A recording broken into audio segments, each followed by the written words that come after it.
Explained, all the new rule changes for the 2024 season. The AFL has confirmed rule changes ahead of the 2024 Premiership season.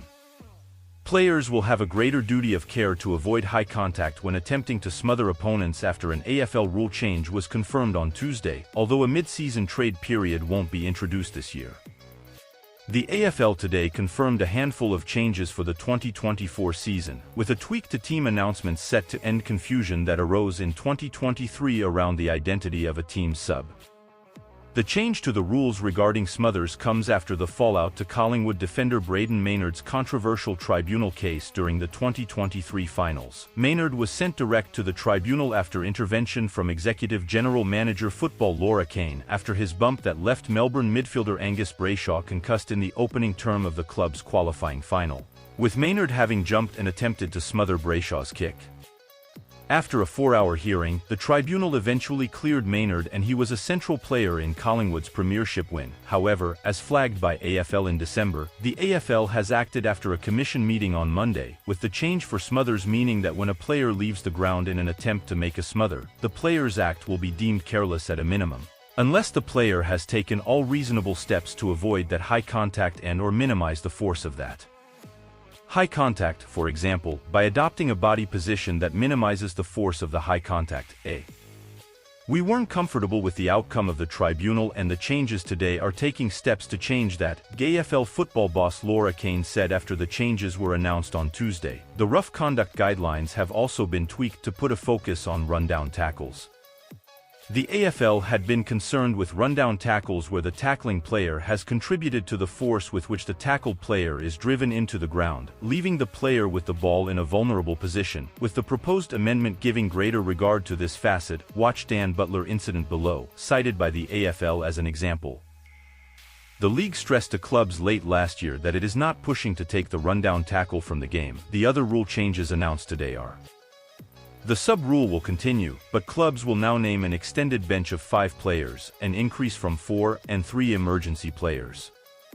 Each team's sub will then be confirmed 60 minutes prior to the match. The action of a player ruled to have committed a strike when intentionally shoving or fending an opponent will now be graded as intentional rather than careless. Watch Charlie Ballard incident below, cited by the AFL as an example. Straight arm blocks will be permitted in a ruck contest, provided the player contests the ball.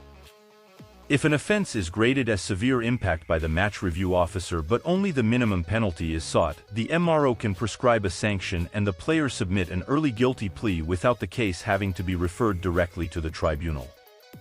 The in-finals ranking system has been codified to determine the home club for grand finals in both the AFL and AFLW.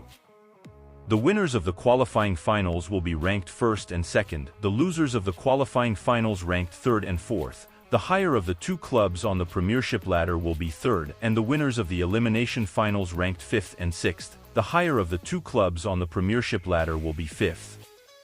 Whistling from the interchange bench is prohibited. Last year's collective bargaining agreement between the AFL and AFL Players Association saw both parties agree in principle to its introduction, but with opening round only a month away, it was deemed too soon to introduce the mechanism this year. The change to announcing teams, with clubs to now name an extended bench of 5 players, instead of 4, and confirm the sub on match day, should remove any confusion that arose when a player who was moved from the starting 22 to the sub role was previously listed as omitted. The number of tribunal cases should be reduced, with the match review officer now able to hand down a minimum sanction for incidents graded as severe, instead of being required to send the player direct to the tribunal. We want to make the game safer, we want to make the game better, and we've seen over the past couple of years an evolution of the on-field product, Kane said. The game is as good as it's ever been. It's a spectacle. It's exciting, it's fast. But at the same time we've made over 30 changes to the rules and the regulations to make it safer. So we can do both at once, and our responsibility, the cascade effect to community football, is most certainly not lost on us.